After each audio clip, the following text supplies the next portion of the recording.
Okay, this one is so stinking good. Peach vanilla black iced tea mocktail with dried peaches and figs.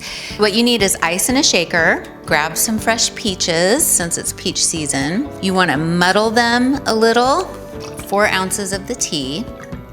1 ounce of simple syrup, or I'm using agave. Then you can use any type of cream. This is a light coconut cream.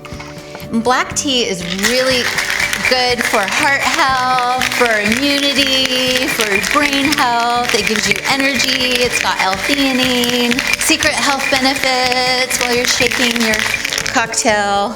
Pour your exquisite peach vanilla black with fig, Cosmic Garden, organic, delicious concoction. You can make ice cubes out of the coconut milk, and you can add edible flowers into them.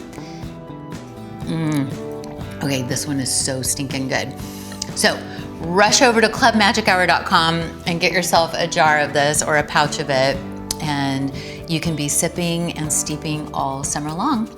Stay cool, calm, and connected with Magic Hour.